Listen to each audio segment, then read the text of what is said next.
السلام عليكم ورحمة الله وبركاته. الحمد لله نحمده ونستعينه ونستغفره ونعوذ بالله من شرور أنفسنا ومن سيئات أعمالنا. من يهده الله فلا مضل له ومن يضلل فلا هادي له. وأشهد أن لا إله إلا الله وحده لا شريك له وأشهد أن محمدا عبده ورسوله صلى الله تعالى عليه وعلى آله وصحبه وسلم تسليما كثيرا. يا أيها الذين آمنوا اتقوا الله حق تقاته ولا تموتن إلا وأنتم مسلمون. يا أيها الناس اتقوا ربكم الذي خلقكم من نفس واحدة وخلق منها زوجها وبث منهما رجالا كثيرا ونساء واتقوا الله الذي تساءلون به والأرحام إن الله كان عليكم رقيبا. يا أيها الذين آمنوا اتقوا الله وقولوا قولا سديدا يصلح لكم أعمالكم ويغفر لكم ذنوبكم ومن يطع الله ورسوله فقد فاز فوزا عظيما. أما بعد فإن خير الحديث كتاب الله وخير الهدي هدي محمد صلى الله عليه وسلم وشر الأمور محدثاتها وكل محدثة بدعة وكل بدعة ضلالة وكل ضلالة في النار. أعوذ بالله من الشيطان الرجيم. يا أيها الذين آمنوا كتب عليكم الصيام كما كتب على الذين من قبلكم لعلكم تتقون أياما معدودات. সম্মানিত দিনী মাতৃমণ্ডলী, আল্লাহ রাব্বুল আলামিনের প্রশংসা এবং প্রিয় নবী সাল্লাল্লাহু আলাইহি সাল্লামের উপর অসংখ্য সালাত ও সালামের পর আজ বৃহস্পতিবারের দিন গিয়ে জুমাবারের মোবারক রাতে এশার সালাতের পরে এ বাহরাইন নে আমরা এই শহরে রিফা নামক শহরে আমরা মসজিদের সংলগ্নে এই হলে যে আজকে বসার সুযোগ পেয়েছি, এমন একটি মুহূর্তে যেই সময়টি হচ্ছে রমজানের দ্বার প্রান্তে। আজকে 28শে শাবান শেষ হয়ে সন্ধ্যাবেলা থেকে আরবি তারিখ শুরু হয়, আপনাদের জানা আছে। সুতরাং 28 তারিখ পার হয়ে 28 হচ্ছে শাবান, 27 হচ্ছে ফেব্রুয়ারি। জি, 28শে শাবান 1446 হিজরি, আর সন্ধ্যা থেকে শুরু হয়ে গেছে 29শে শাবান। তার মানে এই দিনটা জুমাবার হচ্ছে 29শে শাবান, তারপরে 30শে শাবান হতেও পারে, আবার পহিলা রমজানও হতে পারে। এই সময়টাই যেহেতু আমরা এই আলোচনার সুযোগ পেয়েছি বা আলোচনা শোনার সুযোগ পেয়েছেন, সুতরাং আমাদের বিষয়বস্তু থাকবে এই রমজান, সিয়াম আর এর সাথে সম্পর্কিত বিভিন্ন মাসলা মাসাইল সম্পর্কে। কারণ এই সময়টাই আমার আপনার সবার জন্য রমজান এবং সিয়াম আর এই রমজানে যতগুলি ইবাদতবন্দেগী রয়েছে, ফরজ হোক অথবা সুন্নত হোক, নফল হোক, সেগুলির হুকুম আহকাম বিধি বিধান জানা ফরজ। যে কোনো আমল করার আগে সে সম্পর্কে জ্ঞান অর্জন করা ফরজ। তালাবুল ইলম ফরিদাতুন আলা কুল্লি মুসলিম। 7 বছর থেকে সালাত পড়তে বলা হয়েছে, 10 বছরে চাপ দিয়ে পড়াইতে হবে, আর কোনো ছাড় নেই। যদিও 10 বছরও সাবালক হয় না ছেলেরা, তাহলে যখন সালাত পড়তে বলে তার আগে সালাতের নামাজ শিক্ষা দিতে হবে। বাবা মার দায়িত্ব, অভিভাবকের দায়িত্ব। ঠিক তেমনি যখন রমজান মাস আসছে, তখন রমজান সম্পর্কে, সিয়াম সম্পর্কে আর অন্যান্য যেসব ইবাদত বন্দেগী রয়েছে সংশ্লিষ্ট, সে সম্পর্কে জ্ঞান অর্জন করতে হবে। যখন আপনার জাকাত ফরজ হয়ে আসছে, এতদিন পয়সা ছিল না, এই বছর প্রথম আপনার নেশাব হচ্ছে, জাকাত ফরজ হচ্ছে, তাহলে জাকাতের মাসলা মাসায় জানতে হবে যেই সম্পদ আপনার কাছে আছে তাতে জাকাত কেউ, বিভিন্ন রকম সম্পদ রয়েছে। হজের পয়সা পেয়েছে, হজ করবেন আপনি, সুতরাং হজে যাওয়ার আগে, ওমরা যাওয়ার আগে সে সম্পর্কে সম্যক জ্ঞান অর্জন করা ফরজ। অধিকাংশ মুসলিম ভাই বোনেরা ওমরায় যায়, হজে যায়, দেখায় দেখি, সাথে মোয়াল্লেম আছে আর অনেক পুরাতন মানুষরা আছে যারা এর আগে ওমরা করেছে, তারা সাথে যখন আছে কোনো চিন্তা নেই। এটা যথেষ্ট নয়, এটা ইসলামের কথা নয়, এটা ভুল।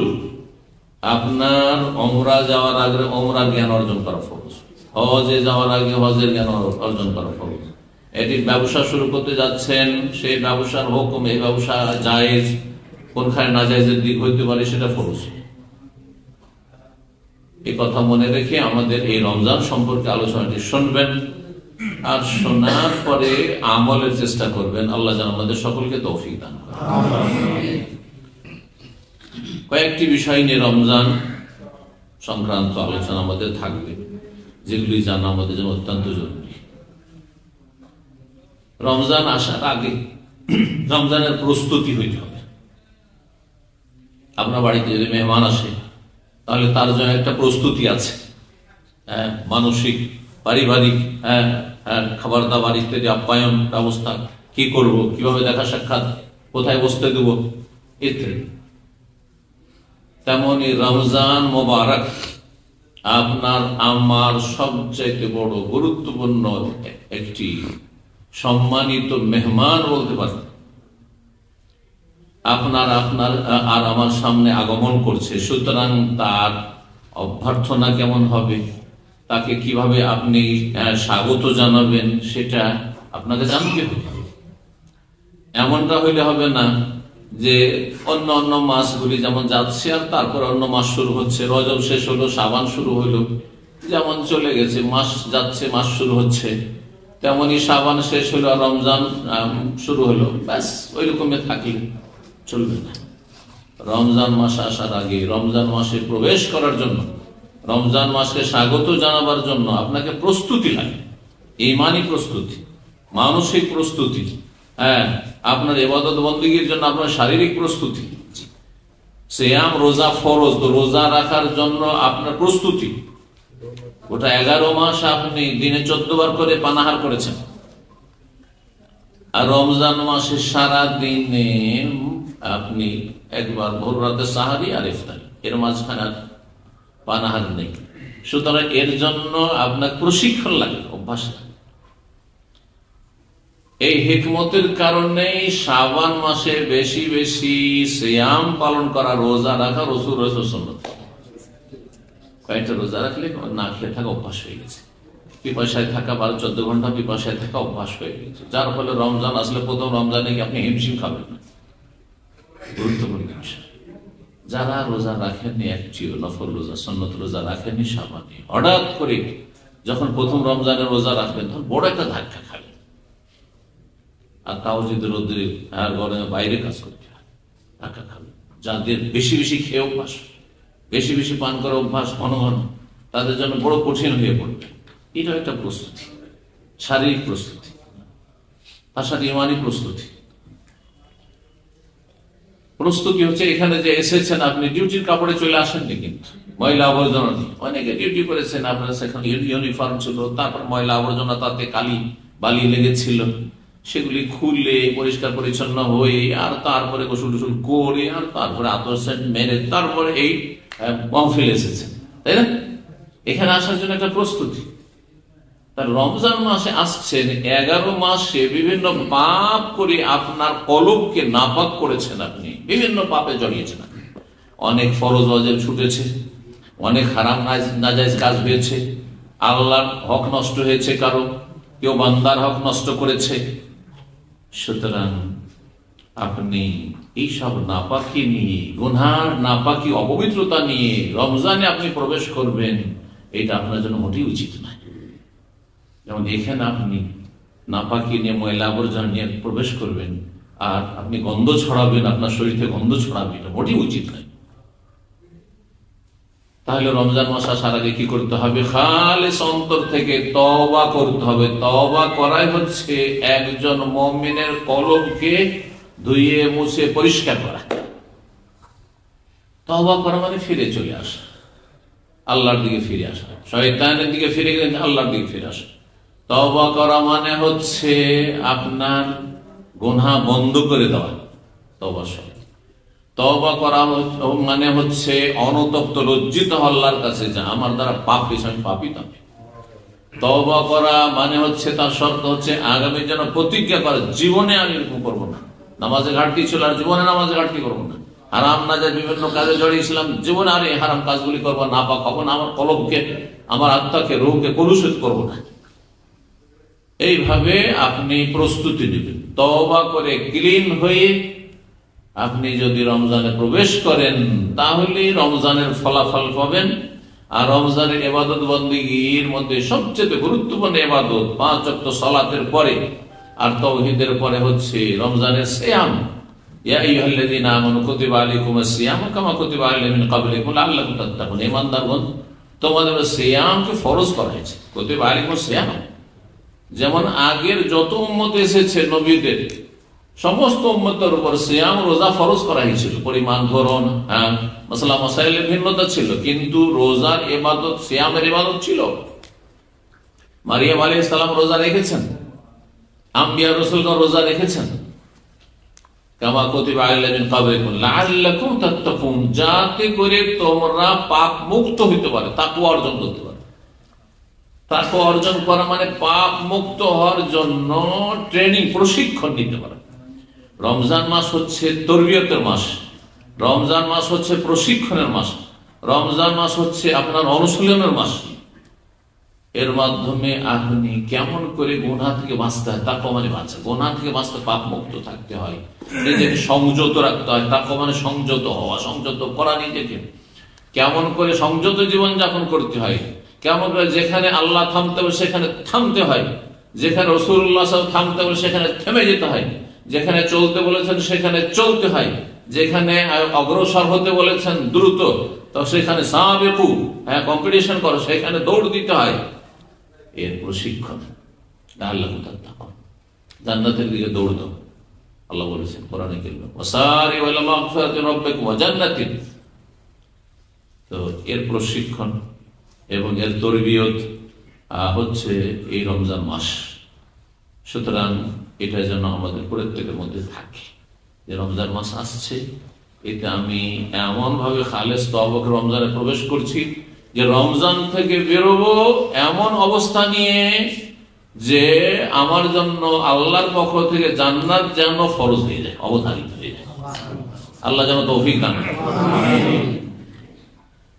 রাসূলুল্লাহ সাল্লাল্লাহু আলাইহি ওয়াসাল্লামের হাদিসে রয়েছে এই রমজান মাস সম্পর্কে, ওয়ালিল্লাহি ওয়াতাকাও মিনান নার, আল্লাহ রাব্বুল আলামিন জাহান্নাম থেকে অসংখ্য মানুষকে রমজান মাসে মুক্ত করেন, ছাড় দেন, যাদের এই অতীত সময়কালে মরণ হলে জাহান্নাম অবধারিত ফরজ হয়ে গেছিল, এই সময়টায় মারা গেলে জাহান্নামে চলে যেত। ওয়াতাকাও মিনান নার, জাহান্নাম থেকে তাদেরকে আল্লাহ মুক্তি দান করেছেন, করে থাকেন প্রত্যেক রমজানে। শুধু একদিন, শুধু কদরের রাতে না, বলছেন ওয়াযালিকা কুল্লা লাইলা, এটি প্রত্যেক রাতে। পয়লা রমজানে এত হাজার, এত লক্ষ, এত কোটি মানুষকে জাহান্নাম থেকে আল্লাহ ছাড় দিলেন, দ্বিতীয় রাতে এইরকম, তৃতীয় রাতে এইরকম, শেষ রাত পর্যন্ত চলতে থাকে। এমনকি ঈদের রাতেও যে হাদিস রয়েছে, সর্বশেষ পুরস্কার বিতরণ আল্লাহর পক্ষ থেকে ঈদের রাতে। কারণ মানুষের যখন মেহনত, পরিশ্রম, মজদুরি করা শেষ পায় তখন মালিক কি দেয়? পারিশ্রমিক দেয়। তো রমজান মাসে যখন মজদুরি করা শেষ হইল, আমল করা শেষ হইল, তখন সর্বশেষ আল্লাহর পক্ষ থেকে প্রতিদান দেওয়া হবে সেই লাইলাতুল ঈদের রাতে। সংক্ষেপে কথাগুলিকে আমি একেবারে সীমিত করে চুমু করে আপনাদের সামনে পেশ করলাম। সুতরাং আপনি যদি রমজানের প্রথম রাতেই জান্নাত নিজের জন্য ফরজ করে নিতে পারেন, জাহান্নাম থেকে ছাড় হাসিল করতে পারেন, তাহলে সবচেয়ে ভাগ্যবান। আর যদি বিলম্ব হয় তারপরও জাহান্নাম থেকে ছাড় পেয়ে গেলেন, জান্নাত পেয়ে গেলেন, জান্নাত আপনার জন্য আমার জন্য অবধারিত আল্লাহর পক্ষ থেকে সুনিশ্চিত হলো, তাও ভাগ্যবান। আর যদি রমজান শেষ হয়ে গেল, ঈদের রাত, ঈদও শেষ হয়ে গেল, দুনিয়াদারি করলেন ঈদে, কিন্তু জান্নাত পাওয়ার ঈদ হইল না, তাহলে আপনার মতো হতভাগে কেউ নাই। লাইসাল ঈদু লিমান লাবিসাল জাদীদ, ইন্নামাল ঈদু লিমান তারাকাল খাতায়া। আরবি কবি বলেছেন যে ঈদ ওইসব মানুষের জন্য নয় যারা নতুন নতুন কাপড় পরে আর ছেলে মেয়েকে নতুন নতুন পোশাক পরায়। ঈদ সত্যিকারের কার জন্য? লিমান তারাকাল খাতায়া, যেই ব্যক্তি এই রমজানে সে একেবারে বদ্ধপরিকর দৃঢ় প্রতিজ্ঞা করতে পারলো যে আমি জীবনের জন্য সমস্ত গুনাহকে পরিত্যাগ করলাম, তালাক দিলাম, জীবনে কোনো গুনাহ করবো না, জেনে শুনে ইচ্ছা কিন্তু আমি কোনো গুনাহ করবো না, এই রকমের যদি সংকল্প তৈরি করতে পারেন, এই রকমের যদি দৃঢ় প্রতিজ্ঞ হতে পারেন, তাহলে আপনার ঈদ হচ্ছে সার্থক, আপনার ঈদ সার্থক, আপনার রমজান সার্থক। রব্বুল আলামিন যেন তৌফিক দান করেন। তো এই কথাগুলি বললাম রমজানকে স্বাগত জানাবার ক্ষেত্রে। রমজান যে শুরু হচ্ছে, কিভাবে শুরু করবেন এ বিষয় সম্পর্কে কয়েকটি দিক বললাম। রমজান মাসের সিয়াম আল্লাহ ফরজ করেছেন, রমজান মাসের সিয়াম আল্লাহ কি করেছেন? ফরজ করেছেন। এবং এটি ইসলামের রুকন স্তম্ভ কয়টি? 5টি। তার অন্যতম গুরুত্বপূর্ণ স্তম্ভ, যার গুরুত্ব হজ উমরার চাইতে অনেক বেশি। রমজান মাসের সিয়াম রোজা প্রত্যেক বছর 1 মাস ফরজ, তাই না? সেটা 29 হোক অথবা 30 হোক। কিন্তু হজ 5 বছর পর পর ফরজ না 10 বছর পর পর? জীবনে একবার ফরজ। তাহলে কত পার্থক্য! তাহলে 4 নম্বর স্তম্ভ হচ্ছে রোজা সিয়াম, 5 নম্বর স্তম্ভ হচ্ছে হজ। এই দুটোর মাঝে কত পার্থক্য!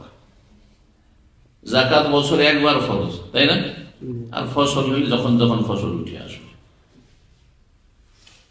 ঠিক আপনার রমজান মাসের সিয়ামও বছরে একবার 1 মাস ফরজ।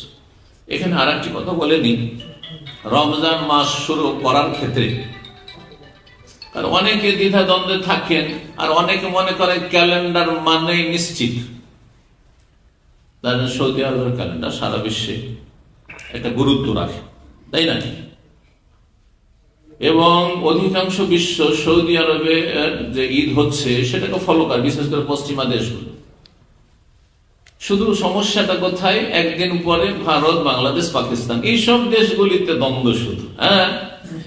যে রমজান কোন দিন শুরু হবে আর ঈদ কোন দিন হবে, এক গ্রাম থেকে পাশের গ্রাম 2 দিনে 3 দিনে ঈদ হচ্ছে। এইসব ঝামেলাগুলো আমাদের দেশে বিশেষ করে, বাকি আরব দেশে কোনো ঝামেলা নেই। আছে যে বাহরাইনে রমজান শুরু হইলো না আর সৌদিতে শুরু হয়ে গেল, এমন নেই।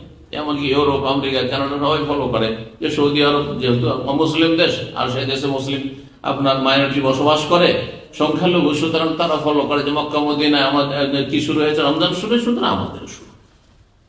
এতে একটা ঐক্য আলহামদুলিল্লাহ মানে প্রকাশ পাচ্ছে, ফুটে উঠছে। যাই হোক, সেদিকে যাচ্ছে না। যে দিকটা আমি বলতে চাইছি সেটা হচ্ছে যে আগামী এই জুমার রাত শুরু হয়েছে, জুমার দিনটা কি বললাম? 29শে শাবান। এরপরে রমজানকে নিশ্চিত না সম্ভাবনা? সম্ভাব্য, তাই না?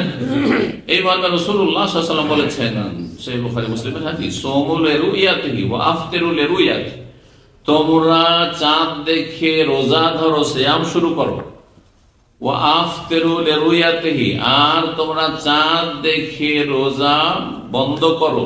রোজা বন্ধ করো মানে রোজা স্টপ করো, ইফতার করো মানে ঈদুল ফিতর করো। ফাইন গুম্মা আলাইকুম, আকাশ যদি কি হয়, আকাশে যদি মেঘমালা থাকে, আকাশে যদি পরিষ্কার না থাকে আর চাঁদ দেখা সম্ভব না হয়, তাহলে কি করবে?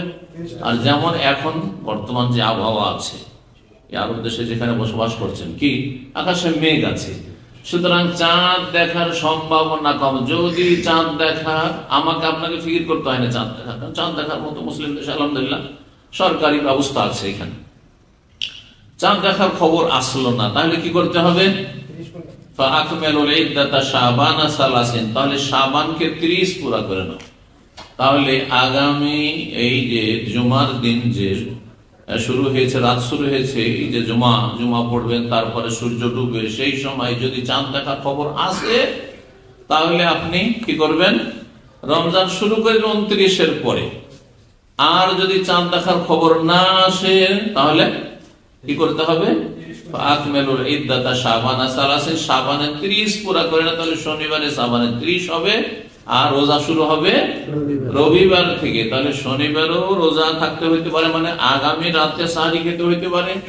আবার যদি 30 শাবান হয়ে যায়, চাঁদ না দেখার খবর আসে, তাহলে আপনি রবিবার থেকে আপনি রোজা রাখবেন, মানে শনিবারের দিন গিয়ে সাহারি খাবেন। এই বিষয়টি জেনেও ভালো, কারণ অনেকে এমন জায়গায় হয়তো থাকছেন যেখানে হয়তো খবর পান না, সরকারি কি খবর হইলো না হইলো, রোজা শুরু করব না শুরু করব, একটু খবর নেওয়ার চেষ্টা করবেন। সাথী বন্ধুরা আছে বা আলেমারা আছে তাদের কাছ থেকে, যে আজকে বাহরাইনে চাঁদ দেখার খবর পেয়েছে কিনা বা রমজানের ঘোষণা হয়েছে কিনা, ব্যাস। তারাবি হলে বুঝবেন, অনেক সময় তারাবির সময় খবর আসে না, তারাবির পরেও যদি খবর আসে তবুও রোজা রাখা ফরজ। তারপরে যে বিষয়টি বলবো আর যেটা বলতে শুরু করেছে সেটা হচ্ছে রমজান মাসের রোজা সিয়াম আল্লাহ কি করেছেন, ফরজ করেছেন। এই ফরজ কেউ যদি অবহেলা করে, গাফিলতি করে, পারছি না, কষ্ট হচ্ছে, রাখবো, কিছু রাখলো না, তাহলে সেই ব্যক্তি কাবিরা গুনাহ করবে এবং সেই ব্যক্তি বড় ফাসিক, পাপিষ্ট। কিন্তু সে মুসলিম, পাপিষ্ট মুসলিম, দুর্বল ইমানের, ক্ষীণ ইমানের মুসলিম, অস্বীকার করে না। কিন্তু যদি অস্বীকার করে বা তুচ্ছ তাচ্ছিল্য করে, ছোট করে, যারা রোজা রাখে তাদেরকে হেয় প্রতিপন্ন করে, কারণ আমাদের দেশে বেশ কিছু মুনাফিক টাইপের অথবা মূর্খ, এমন গণ্ড মূর্খ আছে যারা রোজাদারদেরকে নিয়ে উপহাস করে। তুমি রোজা রেখে কি পেয়েছো? তুমি রোজা রাখছো, তারপরে তোমার বালা মুসিবত কেন ছোটে না? রোজা রাখছো, আমি তো রোজা রাখি না, তারপরে কেন আমি সুস্থ আছি? শয়তান এদেরকে প্রতারিত করেছে। যায়্যানা লাহুমুশ শায়তানু আমালাহুম, আল্লাহ কোরআনে এখানে বলছেন এইরকম বদ প্রকৃতির লোকদের জন্য শয়তান তাদের পাপগুলিকে সুসজ্জিত করেছে, সাজিয়ে সাজিয়ে চমৎকৃত করেছে, পেশ করেছে যে খুব পাপ করে, খুব আমোদ ফুর্তি করে, রমজানে পানাহার করে। ফাসাদ্দাহুম আনিস সাবিল, সুতরাং আল্লাহর রাস্তায় চলতে, জান্নাতের রাস্তায় চলতে বাধাগ্রস্ত করেছে ইবলিস শয়তান এবং ইবলিস শয়তানের চেলারা, মানুষ শয়তান, জিন শয়তান। জি, ফাহুম লা ইয়াহতাদুন, আল্লাহ বলেন সূরা নামলে, সুতরাং এরা হেদায়েত পাবে না, এরা জান্নাতের রাস্তা পাবে না। যদি কেউ রোজাদারকে তুচ্ছতাচ্ছিল্য করে বা রোজাকে যদি সে যদি তুচ্ছতাচ্ছিল্য করে আর রোজাদারকে হেয় প্রতিপন্ন করে, রোজাদারকে অথবা অস্বীকার করে, তাহলে সেই ব্যক্তি বড় কাফের, মুরতাদ। সে জন্মসূত্রে যারা অমুসলিম তাদের চাইতে নিকৃষ্ট। একজন মুসলিমের সন্তান যদি মুরতাদ, নাস্তিক হয় বা বড় আকীদার মুনাফিক হয়, ঈমান ভঙ্গকারী হয়, জাদুকর হয়, যেগুলোতে ঈমান ভঙ্গ করে, সে মুরতাদ, মানে ইসলাম বিমুখ, ইসলাম থেকে বহিষ্কৃত। সেই ব্যক্তি জন্মসূত্রে যারা অমুসলিম তাদের চাইতে অনেক অনেক বেশি নিকৃষ্ট রব্বুল আলামিনের কাছে। এই মসলা আপনাকে জেনে রাখতে হবে, কারণ আমাদের মুসলিম সমাজের অনেক ঘরানা থেকে অনেক এইরকম মুনাফিক, এইরকম নাস্তিক, ইসলামের দুশ্মন, আর ইসলামের বিধিবিধান তুচ্ছতা ছিল্ল করে, উপহাস করে তারা ইসলাম থেকে বেরিয়ে যাচ্ছে। তাদের সম্পর্কে আমাদের দৃষ্টিভঙ্গি থাকতে হবে যে তারা ইহুদি খ্রিস্টান চাইতে নিকৃষ্ট। ভালো করে শুনবেন, মাসলা আপন যে আপনাদের জেনে রাখতে হবে। নাসালুল্লাহ সালামাত ওয়াল আফিয়া, আল্লাহ যেন হেফাজত করে। কেউ যদি কোন ফরজ কাজ স্বীকার করে কিন্তু রাখতে পারছি না, রাখছি, তাহলে তার ইসলামের সুযোগ আছে, থাকা, সে পাপিষ্ট কিন্তু সে মুসলিম, রোগী। কিন্তু কেউ যদি অস্বীকার করে অথবা উপহাস করে তাহলে সেই ব্যক্তি মুরতাদ, কাফের। এত গুরুত্বপূর্ণ হচ্ছে এই সিয়াম, রমজান মাসে যা আল্লাহ ফরজ করেছেন। আল্লাহ বলছেন যে রোজা কোনো মুশকিল কাজ নয়, আইয়ামাম মাদুদাত, মাত্র হাতে গোনা কয়েকটি দিন। তারপরও যদি তোমার অসুবিধা থাকে, ফামান কানা মিনকুম মারিদান, একটি অসুবিধা হচ্ছে অসুস্থ থাকা, এমন অসুস্থতা যেটা রোজা রাখতে বাধাগ্রস্ত করে। এমনি সামান্য অসুখ নাই, যে একটু মাথার ব্যথা করছে, আমি অসুখ আজকে রোজা রাখবো না, আজকে একটু সর্দি লেগেছে, একটু কাশি আছে, রোজা রাখবো না, চলবে নাকি? সেটাও তো অসুখ, তাই না? মানে এমন রোগী হইতে হবে যেই রোগ আপনাকে কি করছে, রোজা রাখতে বাধাগ্রস্ত করছে, পারছেন না, আপনি বড় কষ্ট হচ্ছে, পারছেন না মানে মরে যাবেন না হয়তো, কিন্তু আপনি খুবই কষ্ট হচ্ছে। করোনা জামানায় যারা করোনায় আক্রান্ত হয়েছেন তারা বুঝেছেন, সুবহানাল্লাহ। জি, ভুক্তভোগীরা জানেন যে রোজা এখন রাখলে আর থাকতে পারছি না, ভিতর শুকিয়ে আসছে। আর এই রোজাকে যদি আমি মাগরিব পর্যন্ত কন্টিনিউ করি, হয়তো 3টা 4টা বেজে গেছে, আসর হয়ে গেছে, তাহলে আমি হয়তো বাঁচবো না, অথবা আমি বেহুশ হয়ে যাব, অথবা আমি চলতে পারছি না, পড়ে যাবে। এইরকম যেমন সুগারের রোগী, এত সুগার লো হওয়ার আশঙ্কা রয়েছে, মরে যেতে পারে, অথবা প্রেশার লো হয়ে যাবে, মরে যাবে, অথবা এমন কোন অসুখ আছে যে অসুখের কারণে রোজা রাখলে ডাক্তার, বিশ্বস্ত মুসলিম আল্লাহ ভীরু ডাক্তার বলছে রোজা রাখা চলবে না, হলে চরম ক্ষতি হবে, শরীর স্বাস্থ্যের অবনতি ঘটবে ইত্যাদি।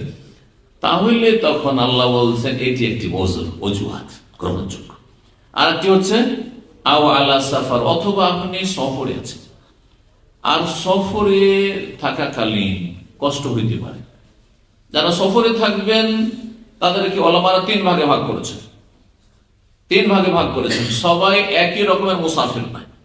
কিছু কিছু সফর আছে রোজা রাখা বড়ই কষ্টকর, রোজা রাখলে বড়ই কষ্ট হচ্ছে, তখন রোজা না রাখাই উত্তম, বড় রোজা রাখা নিষিদ্ধ। ভিতর শুকিয়ে আসছে আর উমরা করে আর চলতে পারছেন না আপনি, তারপরে বলছেন যে আল্লাহর ঘরে এসছি, উমরা এসছি। অনেক মূর্খ আছে, উমরা এসছে, মক্কা আছে, রোজা ছাড়বো? আরে আল্লাহ ছাড় দিয়েছেন তোমাকে, আল্লাহ ছাড় দিয়েছেন। তাহলে যদি সফরে বেশি কষ্ট হয় রোজা রাখতে, তাহলে রোজা ছেড়ে দিতে হবে। নবী সাল্লাল্লাহু আলাইহি ওয়াসাল্লাম বলেছেন লাইসা মিনাল বিররি আসিয়াম ফিস সফর, সফর যদি কষ্টকর হয় তাহলে সেখানে রোজা রাখা কোনো সওয়াবের কাজ না। আর রোজা ছাড়েন, আল্লাহ 11 মাস সুযোগ দিয়েছেন, কাজা করতে হবে। আর এক শ্রেণীর মুসাফির হচ্ছে যে রোজা রাখলে সামান্য কষ্ট হবে স্বাভাবিক সফরে, কিন্তু এমন বড় কষ্ট হবে না, তাহলে রোজা রাখা জায়েজ হইল। আর তৃতীয় শ্রেণীর মুসাফির যে রোজা রাখলে তেমন কোনো কষ্ট নেই, যেমন বাসাতে আপনি খাবার দাবার সাহারি পাচ্ছেন, ইফতারি পাচ্ছেন, পানি পাচ্ছেন সময় মতো, আর ছোটাছুটি করতে হয় না, তেমন সামান্য কিছু এদিক সেদিক যাচ্ছেন, হয়তো গাড়িতে যাচ্ছেন, তেমনই আপনি 5 স্টার 4 স্টার হোটেলে আছেন, সেখানে আপনার খাবার দাবার আছে, ইফতারি আছে, সাহারি আছে, আর দৌড়াদৌড়ি ছোটাছুটিও বেশি কিছু নেই যে কঠিন হয়ে যাবে, স্বাভাবিক। তখন কেউ মক্কা মদিনা গিয়েছেন আর এমন কোনো ছোটাছুটি নেই, অথবা যে কোনো জায়গায় গিয়েছেন, এক জায়গা থেকে আরেক জায়গায়, নিজের বাড়ি থেকে এক আত্মীয়র বাসায় গিয়েছেন, রোজা রাখবেন না?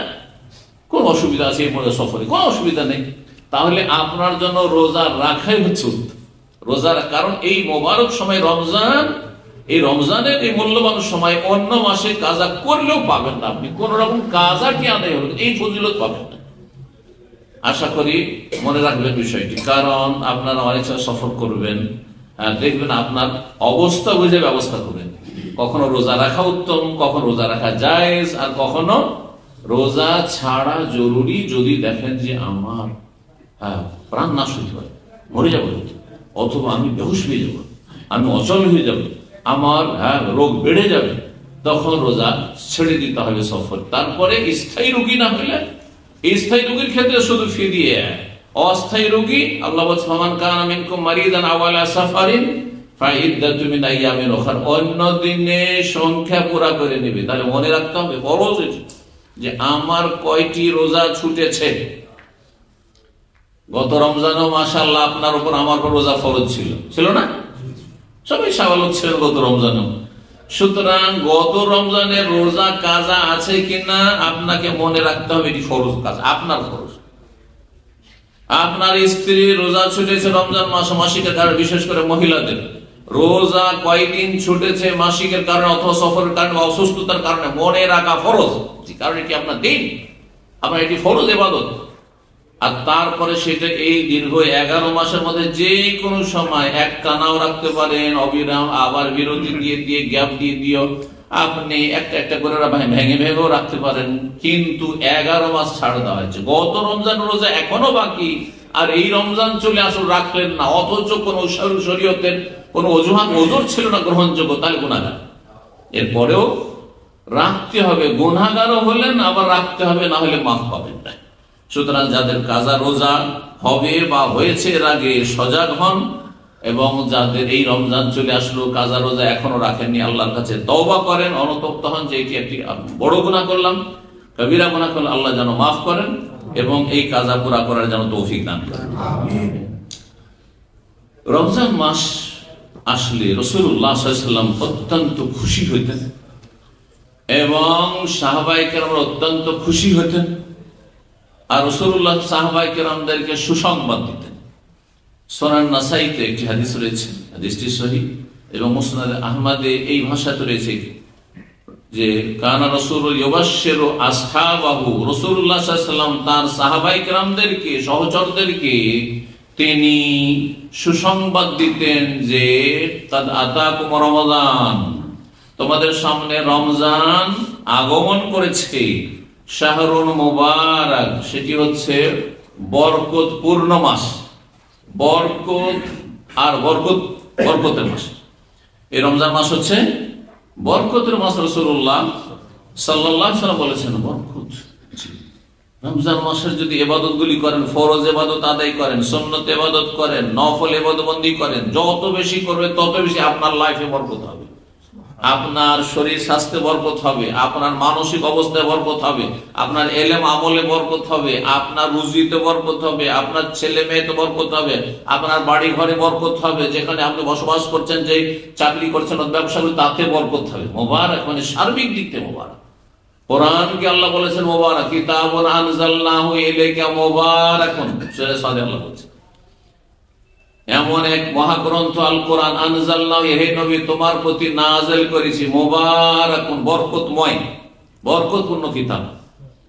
আল্লাহ বরকত, তাবারাকাল্লাযী বিয়াদিহিল মুলক, তাবারাকাল্লাযী নাযালাল ফুরকান, আল্লাহ হচ্ছেন মুবারক, রমজান হচ্ছে মুবারক বরকতপূর্ণ, আর কোরআনে কারীম হচ্ছে বরকতপূর্ণ। সুতরাং যেমন কোরআনে কারীমে বরকত আছে, তেমনি রমজান মাসে বরকত আছে।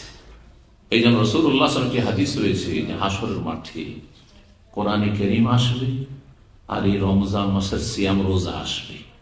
আসার পরে আল্লাহর সামনে আরজি পেশ দরখাস্ত করবে, রোজাদারদের জন্য রোজা সুপারিশ করবে, আর কোরআন তেলাওয়াতকারীর জন্য কোরআনে কারীম সুপারিশ করবে যে আল্লাহ এই ব্যক্তি দীর্ঘ সময় ধরে রাতে বা দিনে কোরআন তেলাওয়াত করেছে, নামাজের ভিতরে, তাহাজ্জুদে, তারাবিতে, কিয়ামুল লাইলে, অথবা দিনে যে কোনো সময় হোক না কেন, নামাজের বাইরে ভিতরে কোরআন তেলাওয়াত করেছে, সুতরাং আমার সুপারিশ কবুল করো, তাকে জান্নাত দাও। জান্নাতে উচ্চ মর্যাদা, আপনি জান্নাতি, জান্নাতে আপনার মর্যাদা উঁচা হবে। আর যদি জান্নাত যেতে বাধা থাকে তাহলে সেই বাধা দূর হবে সুপারিশ, কোরআনের সুপারিশ হবে। আর রমজান মাসের সিয়াম ইয়া রাব্বি মানাতহু আত-তা'আমা ওয়াশ-শারাবা ফিন-নাহারি, আল্লাহ দিনে তাকে সারা দিন পানাহার করতে বাধা দিয়েছি, পানাহার করতে দিইনি। এই রোজা আমার কারণে সারা দিন সে অনাহারে থেকেছে, সে পিপাসিত থেকেছে, সুতরাং ফাশফিনি ফি, আমার সুপারিশ তার জন্য কবুল কর। হ্যাঁ, সুতরাং তাদের বা এই দুটো কোরআন কারীমের তেলাওয়াতের ইবাদত আর রমজান মাসের সিয়াম রোজার ইবাদতের সুপারিশ আল্লাহ রাব্বুল আলামিন কবুল করবেন। আল্লাহ যেন আমাদের যেন সুপারিশকে ফরজ করেন, রাসূলুল্লাহ সাল্লাল্লাহু আলাইহি ওয়াসাল্লামের সুপারিশ শাফাআত যেন আমাদেরকে দান করেন, কোরআন কারীমের শাফাআত যেন আল্লাহ দান করেন আমাদেরকে, সিয়াম রোজার শাফাআত যেন আল্লাহ রাব্বুল আমাদেরকে দান করেন। নবী সাল্লাল্লাহু আলাইহি ওয়াসাল্লাম বলতেন শাহরুল মুবারক, বরকতপূর্ণ মাস, ফারাদাল্লাহু আযজা ওয়া আলাইকুম সিয়াম, যার রোজাকে আল্লাহ ফরজ করেছেন। এই হাদিস ফরজ শব্দটি আসলে কোরআনে আসলে কোতিবা, কোতিবা মানে ফরজ করা, ফরজা। তুফতাহু ফি আবওয়াবুস সামা, এই রমজান মাস যখন শুরু হয়, চাঁদ উঠবে, তখন থেকে আকাশের দরজা খুলে দেওয়া হবে। সুবহানাল্লাহ, তাহলে আকাশের দরজা আছে। মেরাজে যখন রাসূল বলেছিলেন তখন জিবরাইলকে দরজা খুলতে বলছেন, হ্যাঁ, আর তারপরে থেকে দরজা খোলা হচ্ছে, কে জিজ্ঞাসা করা হচ্ছে, তার আকাশের দরজা আছে, সেই দরজা খুলে দেওয়া। আকাশের দরজা খুলে দেওয়া রমজান মাসে স্পেশালি হয়। এর অর্থ কি? এর অর্থ তাৎপর্য ওলামারা বলেছেন যে আকাশ থেকে আল্লাহ রাব্বুল আলামিনের পক্ষ থেকে রহমত আর বরকত নাযিল হয় জমিনে। সুতরাং যখন আকাশে দরজা খোলা আছে মানে রহমত বর্ষণ হচ্ছে, বরকত নাযিল হচ্ছে। রিজিক কোথায় আছে জানেন? হ্যাঁ, দুনিয়াতে আল্লাহ রিজিক রাখেন, দুনিয়াতে রিজিকের উপায় উপকরণ মাধ্যমে রেখেছেন, চাকরি আর কৃষিকাজ তো অমুক তমুক, কিন্তু রিজিকের ফয়সালা কোথায় হয়? সাত আকাশের উপর আরশে আজিমে হয়। এই জন্য আল্লাহ সূরা যারিত অফিস সামায়ে রিজকুকুম, রিজিক কোথায় আছে? আকাশে তোমার রিজিক আছে। দুনিয়াতেও যদি থাকতো কোনো ধরেন কোন আদালতে কোন অফিস থেকে রিজিকের ভাগ বন্টন হইতো, তো যারা হিংসুক বা যারা শত্রু আপনার বা আপনাদের আমাদের, তারা আমাদের রিজিক কেড়ে নিত, তাই না? যেমন ক্ষমতা কেড়ে নিচ্ছে, তার উপরে টাকা পয়সা ছিনতাই করে নিচ্ছে, দুনিয়ার মেলা কিছু কেড়ে নিচ্ছে, তাই না? হারাতে হচ্ছে দুনিয়াতে। যারা এক সময় মহাশক্তিধর ছিল তারাও একবারে শেষ হয়ে যায়, নিশ্চিহ্ন হয়ে যাচ্ছে। কিন্তু আল্লাহ রিজিক এমন জায়গায় রেখেছেন, ওখান থেকে কেউ আপনার নসিবও কাটতে পারবে না, আমার নসিবও কাটতে পারবে না, তারটা ছাড়া অন্যটা নিতেই পারবে না, মরিয়া হইল, যতই চেষ্টা করবে না কেন। যদি দেখা যায় কোন দুশমন আপনার ক্ষতি করেছে, এইভাবে আল্লাহ ফয়সালা রেখেছেন যে ওই বদ প্রকৃতির লোকের মাধ্যমে এটা হবে, কিন্তু আল্লাহ এই রিজিক আপনার রাখেনি, এটা আপনার নয়। যদি আপনার রিজিক থাকতো তাহলে আপনার কাছেই আসতো। এটার নাম তকদিরের প্রতি ঈমান, যে হচ্ছে তকদির। তো রাসূলুল্লাহ সাল্লাল্লাহু আলাইহি ওয়াসাল্লাম বলছেন যে আকাশের দরজা খোলা হয়, আর কি করা হয়? ওয়াতুগলাকু ফীহি আবওয়াবুল জাহিম, জাহান্নামের দরজাগুলি বন্ধ করে দেওয়া হয়। কারণ জাহান্নাম খোলা থাকলে, কোন বিল্ডিং এ গিয়েছে ভবনে, আর যদি দরজা খোলা থাকে তাহলে ঢুকে যাওয়া খুব সহজ, আর দরজা বন্ধ থাকলে যতক্ষণ না খুলবে ততক্ষণ ঢোকা সম্ভব নয়। তো রমজান মাসে জাহান্নামের দরজা বন্ধ রাখা হয়, এই জন্য দেখা যায় যে সারা বছরের বেনামাজিও, আধা নামাজিও আর বিভিন্ন পাপি তাপিও মসজিদে এত ভিড় ভাড় করে যে ভালো মানুষদের জায়গায় বয় মুশকিল হয়ে যায় একটু আগে ভাগে না গেলে, তাই না? হ্যাঁ, আবার রমজান শেষ, ওদের ইবাদত বন্দি শেষ। 1 মাস রবের সাথে সম্পর্ক, আর 11 মাস ইবলিশ শয়তানের সাথে সম্পর্ক। ইমাম আহমদ রাহিমাহুল্লাহ কে জিজ্ঞাসা করা হয় এমন খারাপ লোকদের সম্পর্কে, অবাঞ্ছিত লোক যারা, যে 11 মাস কুপ্রবৃত্তির অনুসরণ করে, মনের পূজা করে, আর খেয়াল খুশি চলাফেরা করে, বিভিন্ন পাপে জড়িয়ে যায়, আর ফরজ ওয়াজিব ত্যাগ করে, আর একটা মাস পরে মুসল্লি সেজে যায় তাদের সম্পর্কে, তখন তিনি বলছেন বেসাল কমন লা ইয়ারিফুনা ইল্লা ফি রমাদান। কতই না মন্দ, কতই না খারাপ ওইসব লোকেরা যারা আল্লাহকে রমজান ছাড়া অন্য কোন মাসে চিনেই নেই। 11 মাস সুসম্পর্ক হচ্ছে ইবলিশ শয়তানের সাথে, আর 1 মাস সম্পর্ক স্থাপনের চেষ্টা করছে রবের সাথে। এতে কি আর কাজ হয়? এতে কাজ হবে না, এতে কাজ হবে না। অবুদ রব্বাকা হাত্তা ইয়াতিয়াকাল ইয়াকিন, আল্লাহ বলছেন সূরা হিজরের শেষ আয়াত, যে রবের ইবাদত চালিয়ে যাও মরণ আসা পর্যন্ত। ইখির মানে মওত, যতক্ষণ মরণ না আসে। নবী সাল্লাল্লাহু আলাইহি সাল্লাম শেষ, নবী সাল্লাল্লাহু আলাইহি সাল্লাম, আল্লাহ তো মাফ করে দিতে পারতো, আল্লাহ তো না তোমার নামাজ পড়তে হবে না, তোমাকে রোজা রাখতে হবে না, তোমাকে ইবাদতবন্দি করতে হবে না। যখনই হুঁশ ফিরে আসছে, জিজ্ঞাসা হাল সাল্লান নাস, সবাইকে নামাজ পড়িয়ে দিয়েছে, জামাত কি হয়ে গেছে? তারপরে বলছেন পরিবারের লোকেরা, লা ইয়া রাসূলুল্লাহ ওয়া ইয়ান্তাজিরুনা, ইয়া রাসূলুল্লাহ আপনার অপেক্ষায় আছি, হয়তো আপনি উঠে যেতে পারবেন আর আপনি অনুমতি করবেন, এই অপেক্ষায় আছি। আবার চেষ্টা করছেন রাসূলুল্লাহ সাল্লাল্লাহু আলাইহি ওয়াসাল্লাম, আবার বেহুশ হয়ে যাচ্ছেন, যেতে পারছেন না। শেষ পর্যন্ত বললেন যে আমি আর যেতে পারলাম না, মুরু আবু বকরিন ফালিউসাল্লি বিন নাস, আবু বকরকে বলো সে যেন ইমামতি করে লোকজনকে নামাজ পড়িয়ে দেয়, কারণ বিলম্ব হয়ে যাচ্ছে। আল্লাহু আকবার। তা নবীর নামাজের মাফ হয়নি, মাফ একেবারে শেষ জীবন পর্যন্ত, শেষ মুহূর্ত পর্যন্ত যতবার হোশ থেকেছে সালাত আদায় করতে থেকেছেন, তার উপরও নামাজ ফরজ ছিল। তাহলে আর কেউ ব্যতিক্রম হইতে পারে না? আপনাদের পীরেরা হইতে পারে? পীরের কেউ যদি মুরিদ থাকে তো ওরা আমার ভাবে যে এরা ওলি কামেলি এমন ফানা ফিল্লা হয়ে যায়, আল্লাহ বিলীন হয়ে যায় না, তখন আর নামাজ রোজা কিছু লাগানো সব মাফ হয়ে যায়। তো নবী পারেন নিউটা, তার নবীর চাইতে বেশি সিনিয়র হয়ে গেল নাকি আপনাদের পীরেরা? হ্যাঁ, যে ফানা ফিল্লা হয়ে গেছে তারা, আর নবী যেতে পারেননি আল্লাহ পর্যন্ত। নাউযুবিল্লাহ, এটি কুফরি কথা। এই বিশ্বাস কেউ যদি রাখে তাহলে ইহুদি নাসারার চাইতে নিকৃষ্ট ভালো।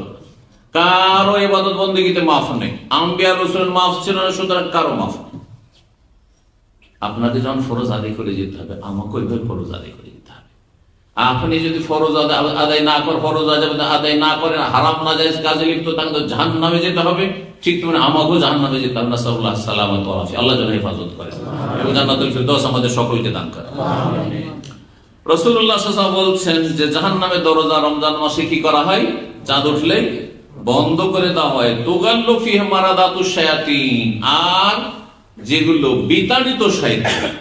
তাহলে জিনদের মধ্যে দুই ভাগ আছে, যেমন মানুষের মধ্যে দুই ভাগ আছে, মানুষ সৎ আর অসৎ, তাই না? ঠিক ওই রকমই জিন, মুমিন ধার্মিক জিনও আছে, তাওহীদবাদী জিনও আছে, আর কাফের মুশরিক জিন শয়তানও আছে। তো মারাদাতুশ শায়াতিন মানে যেগুলো বদমাইশ জিন, যারা নিজেরা জাহান্নামে যাবে এবং মানব জাতির অসংখ্য মানুষকে জাহান্নামে নিয়ে যাবে, আর সবসময় পাইতারায় লেগে আছে বিভিন্ন ভাবে, যাকে যেমন ভাবে পারে জাহান্নামে নিয়ে। সবাইকে সব পাপ করাতে পারবে না। কাউকে শিরিক করিয়ে জাহান্নামে নিয়ে যাচ্ছে, তো কাউকে মদ খাইয়ে জাহান্নামে নিয়ে, কাউকে জেনা ব্যভিচার করিয়ে জাহান্নামে নিয়ে, কাউকে নামাজ ছাড়িয়ে জাহান্নামে নিয়ে যাচ্ছে, কাউকে বিভিন্ন আরো হারাম খাইয়ে, সুদ ঘুষ বেঈমানি আত্মসাৎ করিয়ে আর হারাম ব্যবসা বাণিজ্য করে জাহান্নামে নিয়ে যাচ্ছে। যাকে যে অস্ত্র দিয়ে ঘাইল করতে পারে শয়তান সবসময় লেগে আছে। এইসব মারদুদ বিতাড়িত, মারদুদ বিতাড়িত শয়তানগুলিকে কি করা হয়? শেকলাবদ্ধ করা হয়, বেঁধে দেওয়া হয়, বেঁধে রাখা হয়। এই জন্য অনেক মানুষ যখন ছাড় পায় খানিকটা শয়তানের অনিষ্ট থেকে, তখন মসজিদমুখী হয়। কিন্তু রমজান শেষ হলে, সওয়ালে চাঁদ উঠলে, যখন শয়তানকে ছেড়ে দেওয়া হয়েছে, মানুষ শয়তান মানে খারাপ সঙ্গীগুলো তো বন্ধু বান্ধব তো আছেই, আর জিন শয়তান আবার সুযোগ পেয়ে গেছে, তখন আবার বেনামাজি হয়ে যায়। আল্লাহ রাব্বুল আলামিন এই রকমের ইসলাম থেকে ফিরে যাওয়া থেকে যেন হেফাজত করেন। নবী সাল্লাল্লাহু আলাইহি ওয়াসাল্লাম বলেছেন, ফিহি লাইলাতুন খায়রুম মিন আলফি শাহর। এই রমজান মাসে এমন একটি রাত রয়েছে যেটি হাজার মাস অপেক্ষা উত্তম। সেই রাতের নাম কি? লাইলাতুল কদর, কদরের রাত, মর্যাদাবান রাত। জি, মান হুরিমা খায়রাহা ফাকাদ হুরিম। কেউ যদি এই লাইলাতুল কদরের রাতের কল্যাণ থেকে বঞ্চিত থেকে যায়, মানে সেই রাতেও চান্স নিল না, গোটা রমজানও তেমন কোনো চান্স নিলেন না, আর লাইলাতুল কদরেও চান্স নিলেন না, আপনি 5টা রাত বেজোড় রাতগুলি শেষ দশকের ঘুমিয়েই থেকে গেলেন একবার নাকে তেল দিয়ে, তাহলে সেই ব্যক্তি হচ্ছে মাহরুম, ফাকাদ হুরিম, বঞ্চিত, হতভাগা। আল্লাহ রাব্বুল আলামিন যেন আমাদেরকে কর্মতৎপর হওয়ার তৌফিক দান করেন। দুনিয়ার কাজে যেমন উদ্গ্রীব আগ্রহী, তার চাইতে বেশি দিনের কাজে, আখিরাতের কাজে, জান্নাতে যাওয়ার পথে আল্লাহ যেন আমাদেরকে অগ্রগামী হওয়ার তৌফিক দান করেন। রমজান মাসের ফজিলতে আরো হাদিস রয়েছে। এই হাদিস ছাড়াও আপনার সুনান তিরমিজি, ইবনে মাজাহ, নাসাই, এতে হাদিসে রয়েছে নবী সাল্লাল্লাহু আলাইহি ওয়াসাল্লাম ওয়ানাদি মুনাদিন, প্রত্যেক রাতে আল্লাহর পক্ষ থেকে ফেরেশতা ডাক দেয়। কি ডাক দেয়? ইয়া বাগিয়াল খায়রি আকবিল, হে কল্যাণের সন্ধানকারী, হে নেক কাজ করনেওয়ালা লোকেরা, যারা ভালো মানুষ, যারা ভালো কাজে আগ্রহী, আকবিল, অগ্রসর হও, আরো এগিয়ে আসো, যে ভালো কাজগুলি করেছো আরো ভালো করে করো। ওয়া বাগিয়াশ শার, পাপীদেরকে, গুনাহগারদেরকে, হতভাগাদেরকে, যারা এখনো পাপ মুক্ত হয় না, এখনো রমজান মাসে পাপ চালিয়ে যাচ্ছে, ফরজ ওয়াজিবে ঘাটতি করছে, তাদেরকে সম্বোধন করে বলে আল্লাহর পক্ষ থেকে ফেরেশতা আকাশ থেকে, ইয়া বাগিয়াশ শাররে, হে মন্দের সন্ধানকারীরা, যারা মন্দ কাজে, খারাপ কাজে লিপ্ত রয়েছে, আকসির, এখনো ক্ষান্ত হও, থেমে যাও। আকসির মানে এখনো থামো, সুযোগ আছে। আল্লাহ রাব্বুল আলামিন আমাদেরকে গুনাহমুক্ত থাকার তৌফিক দান করেন। রমজান মাসের ফজিলত, গুরুত্ব সম্পর্কে বলছিলাম। এখন রমজানের সিয়ামের একটু ফজিলত শুনেন। যত আমল রয়েছে দুনিয়াতে, আপনার ফরজ আর নফল, সমস্ত আমলের নেকি লিখার জন্য ফেরেশতা নিযুক্ত আছে, তাই না? আমল নামায় লেখার জন্য ফেরেশতা নিযুক্ত আছে। আর ফেরেশতাকে একটা আল্লাহ সার্কুলার দিয়েছেন কোরআনে কারিমে। আল্লাহ সে সার্কুলার নিয়ম নীতিমালা বর্ণনা করেন, মান জাআ বিল হাসানাতি ফালাহু আশরু আমসালিহা। কেউ যদি নেকি করে, এক নেকি, তাহলে সেটা কত হবে? 10 গুণ হবে। তাহলে এক রাকাতে 10 রাকাতের সমান হবে না। দান করবেন, 1 টাকা দান করবেন, কমপক্ষে 10 গুণ হবে। আর সেটা হাদিসে রয়েছে, সেটা 700 পর্যন্ত হইতে পারে। 700 পর্যন্ত হইতে পারে, 100 থেকে 700 হইতে পারে। কিসে? বিভিন্ন দিককে কেন্দ্র করে। তার মধ্যে একটি হচ্ছে সবচেয়ে গুরু ইখলাস। কি অন্তর নিয়ে আপনি করেছেন, কি মন মানসিকতা নিয়ে কাজটি করেছেন, কি অবস্থায় আপনি করেছেন, প্রতিকূল অবস্থায়, অভাব, কষ্ট, শরীর অসুস্থ, আর তারপরে মানসিক অশান্তি, পারিবারিক অশান্তি, তারপরে ইবাদত বন্দেগী মনোযোগী হয়ে করছেন। এইসব বিভিন্ন দিককে কেন্দ্র করে মানুষের নেকি বাড়ে, আবার এর বিপরীতে কমে। তো রমজান মাসের রোজা এমন একটি, অথবা অন্য রোজাই হোক না কেন, রোজা সিয়ামের এত বেশি ফজিলত যে সিয়ামের নেকি স্বয়ং আল্লাহ দেবেন, ফেরেশতা কি এর পরিমাণ লেখার আল্লাহ অনুমতি দেবেন। এই মর্মে হাদিসে কুদসি রয়েছে, সহিহ বুখারী এবং সহিহ মুসলিম এই হাদিসগুলি রয়েছে। আবু হুরায়রা রাদিয়াল্লাহু তাআলা বর্ণনা করেন, কালা রাসূলুল্লাহ সাল্লাল্লাহু আলাইহি ওয়াসাল্লাম বলেন, কুল কাল আল্লাহু আজ, মহান আল্লাহ বলেছেন। হাদিসে যদি মহান আল্লাহ বলার কথা থাকে, তার মানে হাদিসটির নাম কি? হাদিসে কুদসি হাদিস, কিন্তু আল্লাহর বাণী রাসূলুল্লাহ সাল্লাল্লাহু আলাইহি ওয়াসাল্লাম বর্ণনা করে নকল করেছেন। কুল্লু আমালি ইবনে আদম লাহু, প্রত্যেক আদম সন্তানের আমলে তার একটা অংশ থাকে। ইল্লা সিয়াম, কিন্তু রোজাতে তার কোনো স্বার্থ থাকে না, অংশ থাকে না। তার মানে লোক দেখানোর একটা দিক যে কোন আমলে থাকে, কিন্তু রোজা দেখানো যায় না। রোজা এমন গোপন ইবাদত যে দেখানো যায় না সেটা। আপনি যে সারাদিন খাননি, আর সারাদিন আপনি এক ঢোক পানি পান করেননি, এটা দেখার বিষয় কি?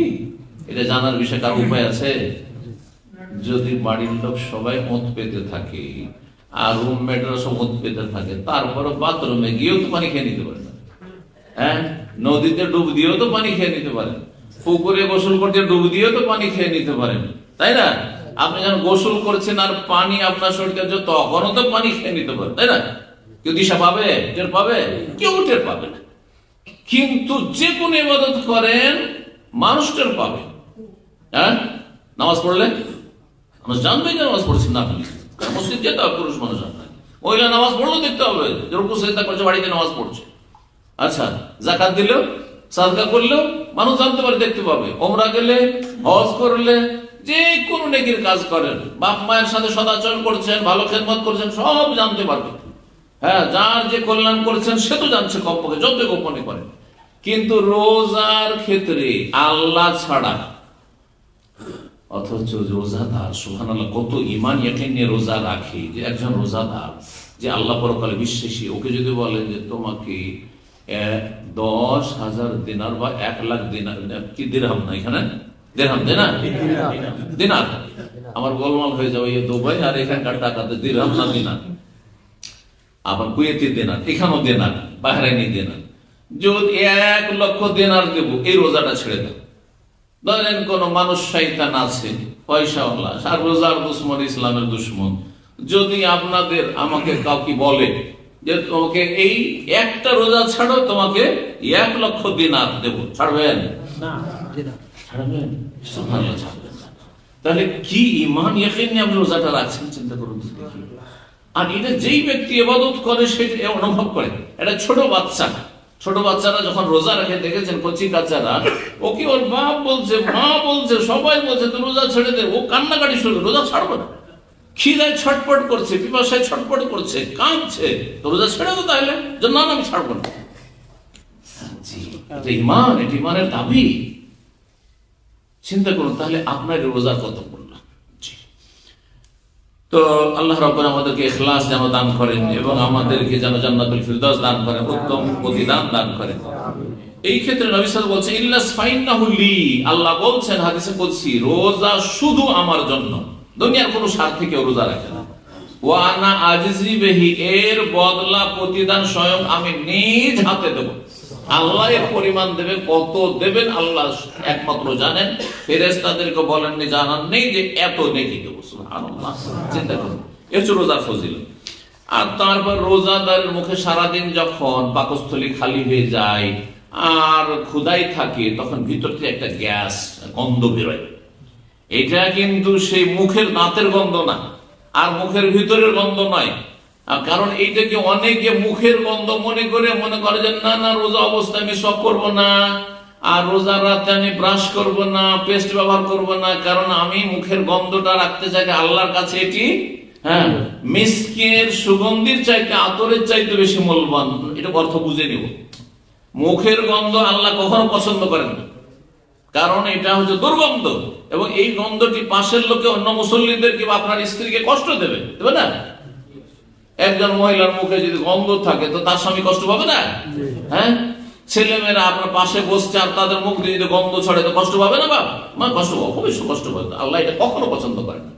তাহলে ওয়ালা খালুফু ফামিস সাইমি আতিয়াবু ইনদাল্লাহি মিন রিহিল মিস্ক, রোজাদারের মুখের গন্ধ আল্লাহর কাছে মিস্কের সবচেয়ে মূল্যবান মৃগনাভি থেকে যে আতর সুগন্ধি তৈরি হয় তার চাইতে বেশি আল্লাহর কাছে প্রিয় এবং উত্তম উৎকৃষ্ট। এটা হচ্ছে মানুষের পেটটা যখন শূন্য হয়ে যায় খাবার থেকে, পানাহার থেকে, তখন ভিতর থেকে একটা ঘ্রাণ বেরোয়, যেটা মুখে একটা গন্ধ আসে সন্ধ্যাবেলা বা বিকেলবেলা। এটি আল্লাহর কাছে অধিক প্রিয়, কারণ এটা কিসের জন্য হয়েছে? এই রোজার মতো গুরুত্বপূর্ণ ইবাদতের জন্য হয়েছে। রোজাদারের জন্য দুটি খুশির মুহূর্ত রয়েছে। রাসূল বলছেন এই হাদিসে কুদসিতে আল্লাহর কথা নকল করে, যে মহান আল্লাহ বলছেন রোজাদারের দুটো খুশির মুহূর্ত রয়েছে, আনন্দের মুহূর্ত রয়েছে। কখন কখন? একটা হচ্ছে ইফতার করার সময়। ইফতার করার সময় খুশি। কিসের খুশি? খেতে পাবো। অনেকে কিন্তু মোটা খায়, মোটা বোঝে। হাদিসের তরজমা পড়ে মনে করেছে এই যে সারাদিন না খেয়েছিলাম আর পেটে জ্বালা আছে আর ভালো ভালো খাবার আছে, খেতে পাবো, এটি খুশি। এত তুচ্ছ খুশি একজন মুমিনের হবে? যে পেট পুরে খেতে পাবো? নাই, অর্থ ভুল। ভালো করে শোনেন, কিসের খুশি? যে আলহামদুলিল্লাহ একটা রোজা কমপ্লিট করতে পারলাম, একটা রোজার নাকি অলরেডি পেয়ে গেলাম, পহিলা রোজা করলাম নাকি পেয়ে গেলাম, আজকে 10 রোজা হইলো, এই যে ইফতার করলাম 10টা রোজার নাকি পেয়ে গেলাম। এইটা হচ্ছে বড় খুশির কথা। কারণ এর মাঝখানে কত লোক মরে গেছে। পহিলা রমজানে দুপুর বেলায় মারা গেছে, বিকালে মারা গেছে, দ্বিতীয় রমজানে মারা গেছে, বা রোজার আগেই মারা গেছে, রোজা নসিব হয়নি। আলহামদুলিল্লাহ আমার রোজা নসিব হলো, আর এই রোজাগুলি রাখবো। যখন ইফতার করে আলহামদুলিল্লাহ একটা রোজা বাড়লো, আমার একটা রোজা হইল। এই যে খুশি, যে একটা গুরুত্বপূর্ণ কাজ আমি কমপ্লিট করতে পারলাম, যার মাধ্যমে আমি জান্নাত লাভ করবো, জাহান্নাম থেকে আমি মুক্তি লাভ করবো। এটা হচ্ছে খুশির বিষয়। ওয়া ফারহাতুন ইনদা লিকাই রাব্বি, আর একটি খুশি হচ্ছে রবের সাথে সরাসরি যখন মোলাকাত হবে, দিদার হবে, আল্লাহর দর্শন হবে, যেটি জান্নাতের সবচেয়ে বড় নিয়ামত হবে। জান্নাত পেয়ে যত খুশি হবে জান্নাতি, তার চাইতে অনেক অনেক অনেক বেশি খুশি হবে কখন? আল্লাহকে সরাসরি যখন মুমিন বান্দা দেখতে পাবে। তাহলে আল্লাহর আকার আছে, যদি আকার না থাকে কি দেখবেন? তাহলে এই যে দেশি কথা, ইসলাম বিরোধী কথা, আকীদা বিরোধী কথা, কুফরি কথা, আল্লাহ নিরাকার, তো নিরাকার তো কি দেখবেন আপনি বলেন তো দেখি? তাহলে আল্লাহকে দেখার কথা যখন মানছেন, আল্লাহর দিদারের কথা, তাহলে আল্লাহর আকার আছে না নেই?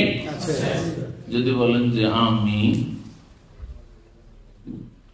বাতাসকে দেখেছি, বাতাস কি দেখবেন আপনি? বাতাস দেখা যাবে? হ্যাঁ, আমি আমার ব্লাড প্রেশার দেখেছি, দেখতে পাচ্ছেন? যন্ত্র দিয়ে হয়তো বুঝতে পারছেন, তাই না? পরীক্ষা করে। তাহলে যেগুলো আংশিক অদৃশ্য জিনিস, সেগুলো দেখা যায় না, নিরাকার, সেগুলো দেখা যায় না। কোনটা দেখা যায়? যার আকার আছে। তাহলে আল্লাহর আকার আছে, আল্লাহর মতো, কোনো কিছুর সাথে তুলনা নেই। তুলনা করা হচ্ছে কুফরি। যদি আল্লাহর আকার মানুষের মতো বলে তখন কুফরি। আর তাই বললেন আপনি এক কুফরি থেকে পালাতে গিয়ে আর এক কুফরির গর্তে গিয়ে পড়বেন, বলে আল্লাহ নিরাকার, এটাও কুফরি। ভালো করে শুনে রাখেন, আল্লাহর আকার আছে আল্লাহর মতো। হ্যাঁ, যেমন আল্লাহর ক্ষমতা আল্লাহর মতো, আল্লাহ আল্লাহর মতো, মানুষ মানুষের মতো, বানর বানরের মতো। বোঝা গেছে না? সৃষ্টির স্রষ্টার সাথে কোনো তুলনা নেই। আকীদার বিষয়গুলি যেন আমাদের সংশোধন থাকে। সহিহ বুখারী, সহিহ মুসলিম হাদিস বলছিলাম। অন্য হাদিসে রয়েছে সহিহ মুসলিমে 1944 নম্বর হাদিস, বলছেন কুল্লু আমালিন ইউযাফুল হাসানাতু 10 আমসাল ইলা 700। প্রত্যেক আমলের নেকি 1 থেকে 10, 10 থেকে 700 পর্যন্ত। একটু আগে বললাম না, হাদিসে বলছে, আল্লাহ বলছেন কাল আল্লাহ তাআলা ইল্লা সিয়াম ফাইন্নাহু লি, রোজার নেকি 700 তে গিয়ে থেমে যাবে না, বরং সেটা হচ্ছে মানুষের জানার নেই, আল্লাহ কাউকে জানাননি, বরং স্বয়ং আল্লাহ দেবেন। কত গুণ দেবেন আল্লাহ ভালো জানেন। একটি রোজাতে 700 নেকি পাবেন না, অসংখ্য নেকি পাবেন, যা একমাত্র রব জানছেন যে উত্তম প্রতিদান আপনি আমি যখন আমলনামার ডান হাতে পাবেন তখন দেখতে পাবেন। আর হতভাগা হইলে বাম হাতে আমলনামা আসবে, এমনটা যেন না হয়। যদি কেউ রোজা না রাখে, অস্বীকার করেন, অস্বীকার করলে তো কাফের, তাহলে চিরস্থায়ী জাহান্নামে মুরতাদ। কিন্তু রোজাকে অস্বীকার করলো না, রাখবো রাখছি, আসলে খিদা বরদাস্ত করতে পারছি না, পিপাসা বরদাস্ত করতে পারছি না, হ্যাঁ রাখছে না, গাফিলতি করে কিছু রাখলো কিছু রাখলো না, এই ধরনের যে এক শ্রেণীর মুসলিমরা রয়েছে তাদের ক্ষেত্রে শোনেন একটি হাদিস নাই, ইবনে খুজাইমা ইবনে হিব্বানে রয়েছে, মুসনাদ হাকিমে রয়েছে, আল্লামা আলবানী রাহিমাহুল্লাহ হাদিসটিকে সহিহ তারগিবে সহিহ বলেছেন। জিবরাইল আলাইহিস সালাম একদিন আসলেন, বলছেন আন্না সাইদ আল মেম্বারা, নবী সাল্লাল্লাহু আলাইহি ওয়াসাল্লামের কাছে জিবরাইল আলাইহিস সালাম এই সময়টা এসেছেন, আর তারপরে তাকে এই বিষয়গুলি জানিয়েছেন। নবী সাল্লাল্লাহু আলাইহি ওয়াসাল্লাম মেম্বারে উঠলেন, মেম্বারে উঠে খুতবা দেবেন, ভাষণ দেবেন, বক্তব্য করবেন, মেম্বারে উঠতেন একটু উঁচা, স্টেজে বসলে যেমন সবাই দেখতে পায়। আজকাল স্টেজ করা হচ্ছে, নবী সাল্লাল্লাহু আলাইহি ওয়াসাল্লাম যে কোনো জুমার খুতবা হোক আর এমনি ভাষণ হোক, মেম্বারে উঠতেন একটু উঁচু জায়গায়। তো মেম্বারে উঠলেন, আর মেম্বারে নবী সাল্লাল্লাহু আলাইহি ওয়াসাল্লাম কয়টি সিঁড়ি ছিল? কাঠের মেম্বারে 3টি সিঁড়ি ছিল। এই 3টি সিঁড়ি উঠলেন, প্রত্যেক সিঁড়িতে একবার করে আমিন আমিন আমিন। আমিন মানে কি? আল্লাহ কবুল করো। আমিন মানে আল্লাহ তুমি কবুল করো। 3বার করে রাসূলুল্লাহ সাল্লাল্লাহু আলাইহি ওয়াসাল্লাম, সাহাবীরা বুঝতে পারলেন না যে শুধু আমিন আমিন শুনলাম, নবী সাল্লাল্লাহু আলাইহি ওয়াসাল্লামের কোনো দোয়াও শুনলাম না, আর শুধু আমিন। যদি শুধু আমিন বলেন তো মানুষ অবাক হবে না? একটা দোয়া করার পরে আল্লাহ তুমি এই দোয়াটা কবুল করো, আমিন, তাই না? আল্লাহ আপনাকে জান্নাতবাসী করে, বলছেন আমিন, আল্লাহ আমাকে জান্নাত দাও, আমিন, ঠিক না? তো যেমন গায়রিল মাগদুবি আলাইহিম ওয়ালাদ-দাল্লিন, তারপরে আমিন, কারণ সূরা ফাতিহা হচ্ছে দোয়া, সেই জন্য। জি, আমিন শুনলেন, অবাক হলেন সাহাবায়ে কেরামগণ, বললেন যে ইয়া রাসূলুল্লাহ ইন্নাকা সাইতাল মেম্বারা, আপনি মেম্বারে এখনই চাপলেন আর আমিন আমিন আমিন 3বার করে বললেন, তো রহস্য বুঝতে পারলেন না, কারণটা কি? বললেন রাসূলুল্লাহ ইন্না জিবরিল আলাইহিস সালাম আতানি, জিবরাইল আলাইহিস সালাম এক্ষুনি আমার কাছে এসেছিল, আর আসার পরে এই বদদুয়াগুলি বলছিল, বদদুয়া, অভিশাপ কি? আন্নামান আদরাকা শাহরা রমাদান ফালা ইগফার লা, যেই ব্যক্তি রমজান মাস তো পেল, মানে রমজান মাসে আল্লাহ তাকে বাঁচিয়ে রাখলো আর সে জন্মসূত্রে মুসলিম, ফালা ইগফার লাহু, কিন্তু তার গুনাহ মাফ হলো না। রমজান আসলো আর গেল, গুনাহ মাফ হলো না। ফাদাখালান নারা, সুতরাং এই হতভাগা জাহান্নামে চলে গেল। কারণ রমজান মাসে যখন গুনাহ মাফ হলো না, অতীতের গুনার বোঝা হয়ে গেল, কোথায় গেল? মারা গেলে জাহান্নাম গেল। এই অবস্থা বিনা তওবা যদি মারা যায়, ফাআবাদাহুল্লাহ, আল্লাহ যেন তাকে তার রহমত থেকে বঞ্চিত করেন, দূরে তাড়িয়ে দেন। তারপরে জিবরাইল বলছেন কুল আমিন, হে নবী তুমি আমিন বলো আমার এই দোয়ার উপর। কি দোয়া ছিল? বদদোয়া কি ছিল? যে কেউ যদি রমজান মাস পায় তারপর তার গুনাহ মাফ হইল না, সুতরাং সে জাহান্নামে চলে গেল, হতভাগা, আল্লাহ যেন তাকে তার রহমত থেকে বিতাড়িত করে দেন। আপনি আমিন বলেন। আল্লাহ এইরকম হতভাগা যে ব্যক্তি রমজানে ইবাদতবন্দি করলো না, ফরজ আদায় করলো না, রোজা রাখলো না, যার ফলে গুনাহ মাফ হইল না, তাকে রহমত থেকে বঞ্চিত করো। আমিন বলো, আল্লাহ তুমি কবুল করো।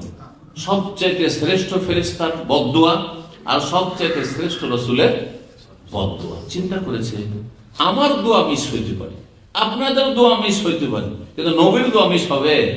তাও সাইয়্যিদুল মুরসালিন, খাতামুন নবীন, শ্রেষ্ঠ নবী মুহাম্মদ রাসূলুল্লাহ সাল্লাল্লাহু আলাইহি সাল্লাম, ফেরেশতাদের মধ্যে যাকে আল্লাহ রূহ বলেছে, যাকে রূহুল কুদস বলে, সবচেয়ে শ্রেষ্ঠ ফেরেশতা রাইসুল মালায়েকা জিবরাইল আলাইহিস সালাতু সালাম, তার বদদুয়া।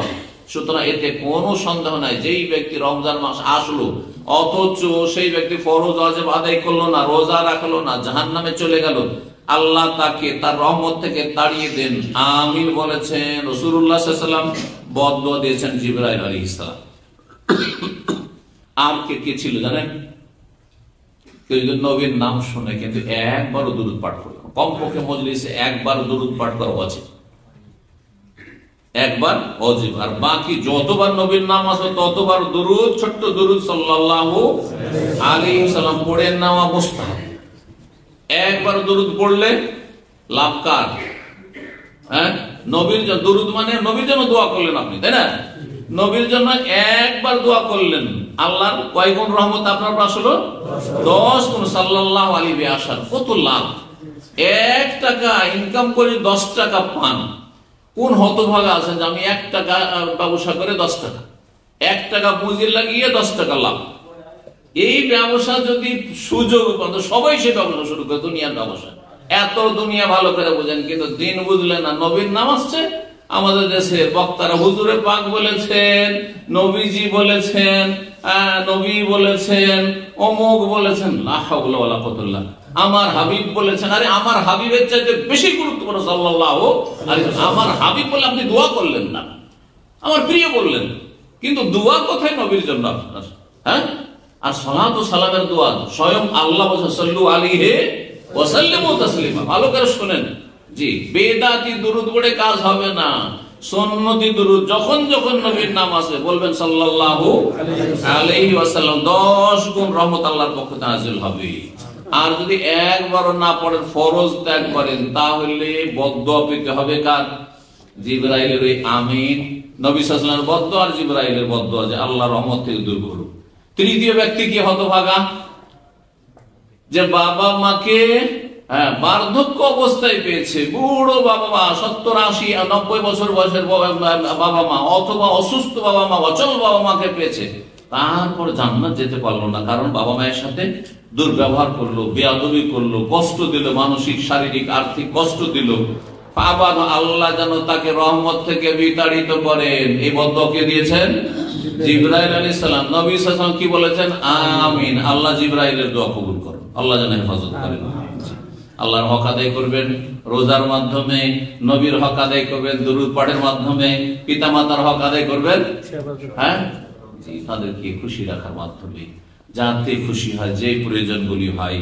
আল্লাহ রাব্বুল আলামিন আমাদের সকলকে তৌফিক দান করেন। রোজার একটি গুরুত্বপূর্ণ বিষয় হচ্ছে নিয়ত করা। নিয়ত করতে হবে না পড়তে হবে? নিয়ত করে কোথা থেকে আর পড়ে কোথা থেকে? একজন বলেন। করা হয় কোথা থেকে? করা হয় এইখান থেকে। আর পড়া হয় কোথা থেকে?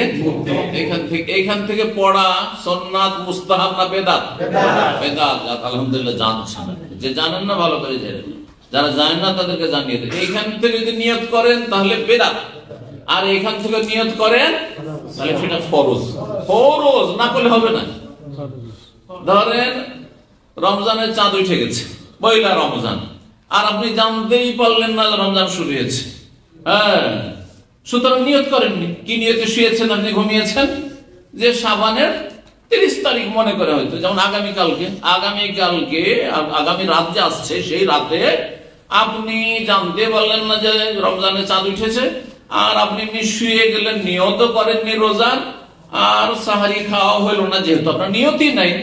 আর তারপরে সকালবেলা ফজরে উঠে সবাই বলছে মসজিদে যে আমরা তো রোজা রেখেছি, আপনি বলছেন আরে ভাই আমি তো সাহারি খাইনি। সাহারি খাওয়া সুন্নাত, কিন্তু আপনার নিয়ত করা কি ছিল? ফরজ ছিল। নিয়ত যেহেতু হয়নি, আপনার রোজা হবে না, রোজা হবে না। এই রোজা কাজা করতে হবে। যদিও কিছু খাননি, এখনো বাসি পেটে আছেন আপনি, হ্যাঁ, শুধু উযু করে মসজিদে চলে গেছেন, কিন্তু নিয়ত করতে হবে ফজরের আগে, শুভ সাদেকের আগে, ফজরের আজানের আগে নিয়ত করতে হবে। রাসূলুল্লাহ সাল্লাল্লাহু আলাইহি ওয়াসাল্লাম হাদিস রয়েছে, মান লাম ইউবাইয়িতিস সিয়ামা ক্বাবলা আল ফজর ফালা সিয়াম। যেই ব্যক্তি ফজরের আগে, শুভ সাদেকের আগে নিয়ত করবে না, তার রোজা হবে না। প্রতিদিন নিয়ত করতে হবে। প্রতিদিন নিয়তের নবায়ন করাটা ভালো, শুনে রাখেন। কিন্তু পয়লা রমজানে নিয়ত করে না যে আমি 30টি 29টি গোটা রমজান রোজা রাখবো, এটাই যথেষ্ট। এটা কি? কারণ আপনার নিয়ত আছে, রমজান শুরু হয়ে গেছে, চাঁদ দেখা গেছে, আমি মুসলিম, রোজা রাখবো, এই যে নিয়ত করে নিয়েছেন। তারপরে অনেকে আছেন, আমাদের দাম্মামে এক ভাই আছেন, এত ঘুম ভারী, আর একাই রুমে থাকে, অ্যালার্ম লাগিয়ে উঠতে পারে না, স্পেশাল অ্যালার্ম লাগিয়ে উঠতে পারে না। তো এক রমজানে, যেহেতু আমার খুব খাস ছাত্র, অনেক পুরাতন, 20-25 বছরের ছাত্র, তো সে বলছে যে সাহেব এই বছরে মনে হয় 9 থেকে 10 দিন সাহারি খেতে পেয়েছি, আর বাকি রোজাগুলি বিনা সাহারিতে, তাও কষ্ট করে রোজা রেখেছে। ইমান কষ্ট করে রোজা, ওই যে এর সাথে খেয়ে 12-9টাতে খেয়ে দিয়ে শুয়েছে, ওইটি দিয়েছে, রোজা রেখেছে। তাহলে যদি ধরেন অনেক দিন এমন হলো যে সাহারি খেতে পেলেন না, অসুবিধা নেই, কারণ পয়লা রমজান থেকে আপনার নিয়ত আছে গোটা রমজান আমি রোজা রাখবো। এই নিয়ত করা অন্তরের নিয়ত। নিয়ত মানে কি? নিয়তের শাব্দিক অর্থ কি কে বলতে পারে? একটু হাত তোলেন তো। অন্তরের সংকল্প, ইচ্ছা।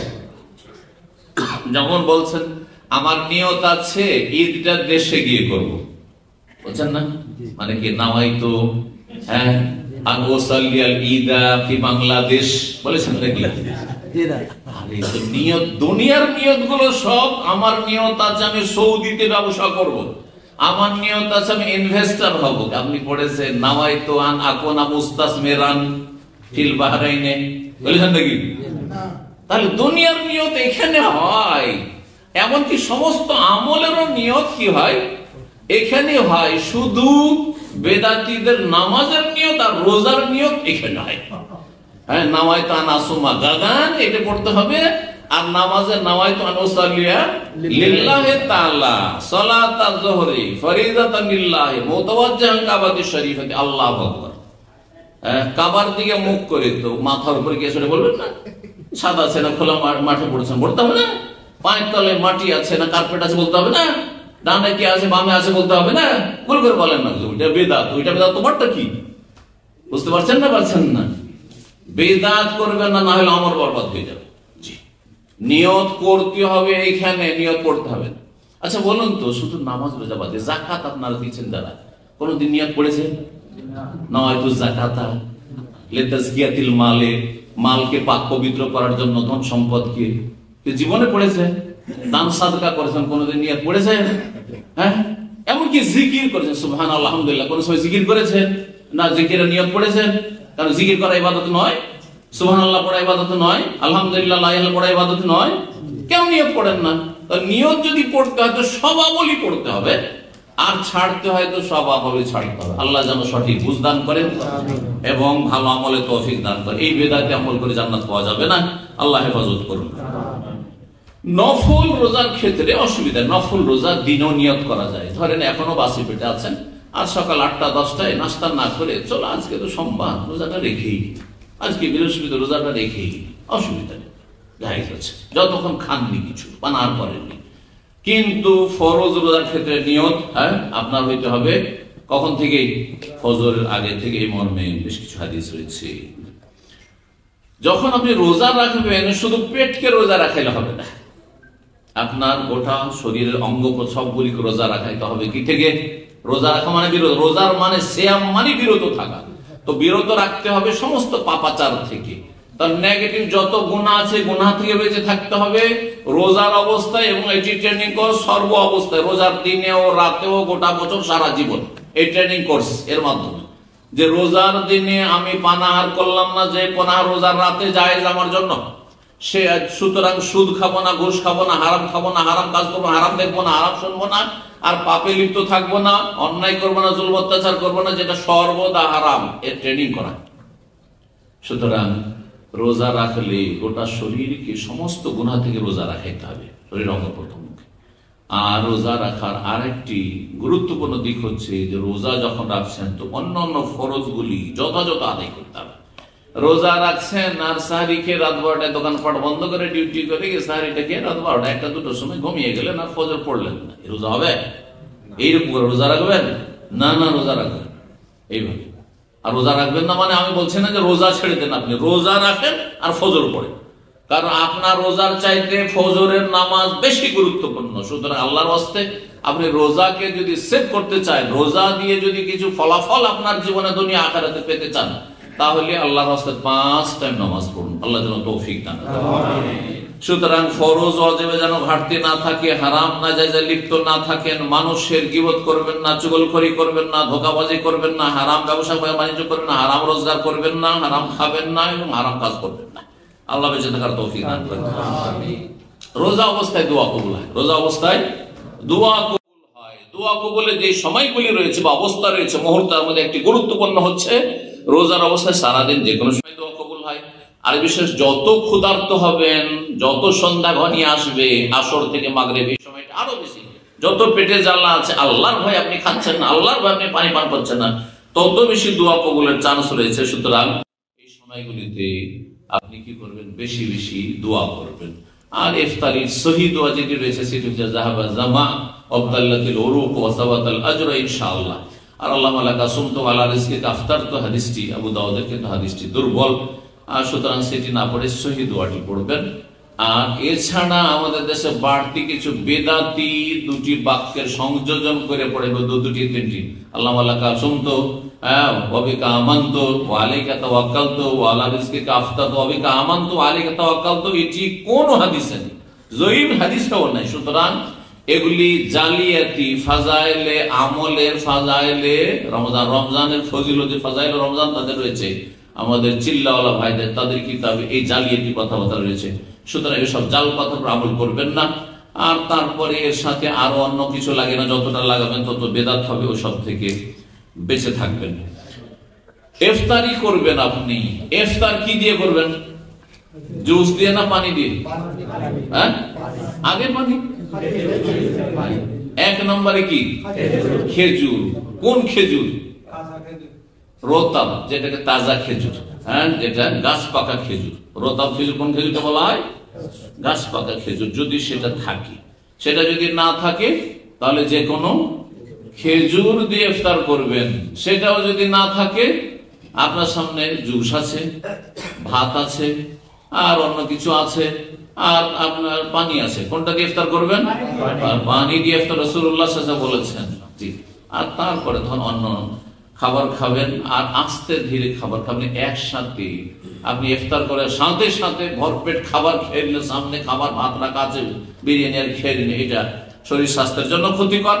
আর রোজা রাখায় যে আপনার শরীরের ফায়দা, মানসিক শারীরিক ফায়দা, সেই ফায়দাগুলি থেকে বঞ্চিত থাকবেন। আর কথা লম্বা না করে, অনেক কথাই রয়েছে। রমজান মাসের একটি গুরুত্বপূর্ণ ইবাদত রোজার পরে, সেটি হচ্ছে সিয়ামের পরে কি? কিয়াম তারাবি। সিয়ামের সাথে কিয়াম তারাবি। তারাবিকে অনেকে মনে করে যে তারাবি না পড়লে রোজা হবে না। আছেন আমাদের দেশের কোন ধারণা? এটি একটি ভ্রান্ত বেদাতি ধারণা। রোজা ভিন্ন ইবাদত, যা ফরজ করতেই হবে, আর তারাবি হচ্ছে সুন্নাত। তাহলে সুন্নাতে একদিন তারাবি পড়লে না, সেদিন আপনার রোজাই চলে যাবে? এটা আবার কেমন কথা হবে? বুঝতে পারছেন না? পারছেন না? কারণ অনেকে এসে আমাদেরকে জিজ্ঞাসা করে যে শেখ, আজকে নতুন লোকেরা তার শেখ বল না, হুজুর, হ্যাঁ, ও তো জানে না যে কোনটা বললে বেশি ভালো। তো হুজুর আজকে তারাবিটা পড়তে পারিনি, তো আমার কি রোজা হবে? হ্যাঁ, কি বলবেন? রোজা ভিন্ন ইবাদত, ফরজ, আর তারাবি ভিন্ন, একটার আরেকটার সাথে কোনো সম্পর্ক নেই। হ্যাঁ, আর ফরজ করতেই হবে, আর সুন্নাত পারলে করবেন অনেক নেকি, আর না করলে গুনাহগার হবেন না, কিন্তু অনেক নেকি থেকে বঞ্চিত হলেন। যেমন রোজার ফজিলত হাদিসে রয়েছে, মান সামা রমাদান ঈমানান ওয়া ইহতিসাবান গুফিরা লাহু মা তাকাদ্দামা মিন যামবি। ওই হাদিসের দ্বিতীয় অংশ, মান কামা রমাদান ঈমানান ওয়া ইহতিসাবান গুফিরা লাহু মা তাকাদ্দামা মিন যামবি। যে ব্যক্তি রমজান মাসে রোজা রাখবে আল্লাহর প্রতি ঈমান নিয়ে, নেকির আশায়, অতীতের গুনাহ মাফ হয়ে যাবে। তা দ্বিতীয় বিষয় হচ্ছে, যেই ব্যক্তি কিয়ামে রমজান মানে তারাবি পড়বে আল্লাহর প্রতি ঈমান নিয়ে, নেকির আশায়, তার অতীতের গুনাহ মাফ হয়ে যায়। বড়ই ফজিলত, কিন্তু একটি ফরজ আর একটি হচ্ছে সুন্নাত। সুতরাং এই সুন্নাত, গুরুত্বপূর্ণ সুন্নাতটি পুরুষরা জামাতে গিয়ে পড়ার চেষ্টা করবেন। মহিলাদের জামাতের কোনো প্রয়োজন নেই। মহিলারা যত বেশি নির্জনে বাড়িতে পড়বে তত বেশি ভালো। তবে জামাতে যদি যায়, মসজিদে জায়েজ রয়েছে, বাড়িতে পড়লে বেশি ফজিলত রয়েছে। বাড়িতে যদি কয়েকজন মহিলা মিলে জামাত করে সেটা আরো ভালো, একজন যে বেশি জানে অথবা একজনকে দিয়ে। কিন্তু পুরুষ দিয়ে ইমামতি করা, আর মহিলারা সামনেই আছে, আর অনেক মহিলা চেহারা খুলে আছে, অনেকেই হাফেজ ভাড়া করে মহিলাদের এক গ্রুপ। আমাকে এই মাসলা ইংল্যান্ড থেকে এই 3-4 দিন আগে একজন জিজ্ঞেস করছে যে কিছু কিছু লোকেরা করছে, কিছু মহিলারা 50 জন 100 জন মহিলা কোনো একটি হলে অথবা কোনো একটি বাসাতে বাড়িতে জমা হয়েছে, আর একজন হাফেজকে ভাড়া করে এনেছে ওটা রমজানের জন্য খতম তারাবি পড়াবার জন্য। আর তারপরে সামনেই একেবারে কোনো পর্দা নেই, আড়াল নেই, কিচ্ছু নেই, আর হাফেজ ইমামতি করছেন, সাবালক হাফেজ। এটি ফেতনা জায়েজ পড়েই না। যদি পুরুষ দিয়ে ইমামতি করাতে হয় তাহলে পর্দার আড় থাকতে হবে, পর্দা থাকতে হবে, আর পর্দার আড়ালে মহিলারা অবস্থান করবে, এইভাবে করতে পারে। আর না হলে মহিলা হাফেজা দিয়ে পড়ান, আপনি খতম করবেন। আর খতম তারাবি সুন্নাত না। আর একটি মাসলা শুনে রাখেন, অনেকে এই মাসলা কিন্তু এই প্রশ্ন উঠে, অনেকেই মনে করেন যে খতম তারাবি সুন্নত না, খতম তারাবি সুন্নত নয়, তবে উত্তম। কি বলবেন? উত্তম, বেদাত নাই, কিন্তু সেটাকে আপনি জরুরি মনে করবেন না, এটাই করতে হবে, না হলে ঘাটতি হয়ে গেল। কোন জায়গায় 10 পারা খতম করে, 5 পারা করে, অথবা সূরা তারাবিও পড়ে, তাতেও কোনো অসুবিধা নেই, আপনার তারাবির ফজিলত আপনি পাবেন। তবে যত দীর্ঘায়িত করবেন, যত লম্বা তারাবি করবেন, তত বেশি ভালো। আরেকটি গুরুত্বপূর্ণ ইবাদত রমজান হচ্ছে শাহরুল কোরআন। আল্লাহ রাব্বুল আলামিন রমজানের কথা, রোজার কথা বলতে গিয়ে বলেছেন সূরা বাকারা 183 থেকে 87 এর মাঝখানে একটি আয়াতে, শাহরু রমাদান আল্লাযী উনজিলা ফীহিল কোরআন, রমজান মাসে কি নাযিল হয়েছে? কোরআন নাযিল শুরু হয়েছে। সুতরাং রমজান মাস হচ্ছে কোরআনের মাস। গোটা বছর যদি বেশি নাও পড়তে পারেন, রমজান মাসে চেষ্টা করবেন। কিন্তু রমজান মাসে আবার কিছু মানুষরা ভাবে যে রমজান মাসে একটা খতম দিতেই হবে, এটাও জরুরি নয়। যদি আপনার পক্ষে সময় একটি কেন, আপনি 5টি 7টি খতম দেন, আপনি সর্বনিম্ন নবী বলেছেন 3 দিনে খতম করেন, ওর চাইতে বড় 7 দিনে খতম করেন। 7 দিনে খতম করলে 4 7 28, 4 খতম মোটামুটি হয়ে যাবে। হবে না? হবে না? 4 7 28, তাহলে 4 খতম হচ্ছে, তাই না? 4 খতম 5 খতম দেন। আর যদি তার বেশি করতে চান তো 3 দিনের কমে পড়ার ক্ষেত্রে রাসূলুল্লাহ সাল্লাল্লাহু আলাইহি ওয়াসাল্লাম অনুৎসাহিত করেছেন, বলেছেন যেই ব্যক্তি 3 দিনের কমে কোরআন খতম, সে কোরআনের কিছুই বুঝলো না। আর অনেকেই কোরআন খতম অভ্যস্ত, কোরআন খতমের অভ্যাস রেখেছেন, আর সেই কোরআন খতম হয়তো এবার অসুস্থতার কারণে, ব্যস্ততার কারণে, সফরের কারণে, অত শরীর চলছে না, সেই জন্য খতম করতে পারলাম না, বড়ই আক্ষেপ করবেন না। নবী সাল্লাল্লাহু আলাইহি ওয়াসাল্লাম সহিহ বুখারী হাদিস রয়েছে, ইযা মারিদাল আবদু, ভালো করে শুনে রাখেন হাদিস, ইযা মারিদাল আবদু আও সাফারা, কোন বান্দা বান্দি যদি অসুস্থ হয়ে যায় অথবা সফরে থাকে, যার কারণে অনেক সুন্নত নফল ইবাদত বন্দেগীতে ঘাটতি হয়ে গেল, করতে পারলো না, রমজানে কোরআন খতম সারা জীবন করতো, 1 খতম 2 খতম 3 খতম করতো, এবারে 1 খতমও দিতে পারলো না, সে নাকি পাবে না? রাসূলুল্লাহ বলছেন কুতিবা লাহু মা কানা ইয়ামালুহু সাহিহাম মুকিমান, সুস্থ অবস্থায়, মুকিম অবস্থায় যেই আমলগুলি পরম্পরা করে আসছিল সারা জীবন, পূর্ণ ওই রকমই পুরা নেকি পেয়ে যাবে, কোনো ঘাটতি কোনো কমতি হবে না। সুবহানাল্লাহ, চিন্তা করুন। সুতরাং যে ভাই বোনেরা এক সময় কোরআন খতম করতে পারতেন, এখন ব্যস্ততার কারণে বা রোগের কারণে পারছেন না, জর্জরিত, কখন আক্ষেপ করবেন না। আল্লাহর কাছে নেক নিয়ত রাখবেন, আশা রাখবেন এবং আকাঙ্ক্ষা রাখবেন রবের কাছে, আল্লাহ তুমি আমাকে সুস্থ রাখতে, ফ্রি রাখতে, তাহলে আমি যেমন আগে খতম করতাম এখনো করতাম, আগে এই নেক আমলগুলি করতাম এখনো করতাম, আগে যেমন যত্ন করে তারাই পড়তাম এখনো করতাম, আল্লাহ পারছি না, পূর্ণ নেকি পাবেন ইনশাআল্লাহ তাআলা। আল্লাহ রাব্বুল আলামিন যেন আমাদের সকলকে তৌফিক দান করেন এবং তার রহমত বরকত দান করেন। রমজান মাসে আল্লাহ আমাদের গুনাহ খাতা মাফ করে দেন এবং জান্নাতুল ফিরদাউস নসিব করেন, জাহান্নামের আযাব থেকে আল্লাহ মুক্তি দান করেন। এছাড়া রমজান মাসের বহুমুখী অনেক নেক আমল আছে, সেই নেক আমলগুলি সবগুলি করার তৌফিক দান। রমজান মাস হচ্ছে সাদকা দান খেরাতের মাস, সুতরাং বেশি বেশি দান খেরাতের চেষ্টা করবেন। যারা যত কাছের মানুষ আর যত নেক মানুষ তারা বেশি হক রাখে, যত বেশি নিডি, যত বেশি অভাবী তারা বেশি হক রাখে। আল্লাহ সব লক্ষ্য রেখে আমাদেরকে দান সাদকা বেশি বেশি করার জন্য তৌফিক দান করেন। ওয়া জাযাকুমুল্লাহু খাইরান ওয়া সাল্লাল্লাহু আলা নবিয়িনা মুহাম্মদ ওয়া আলা আলিহি ওয়া সাহবিহি আজমাইন।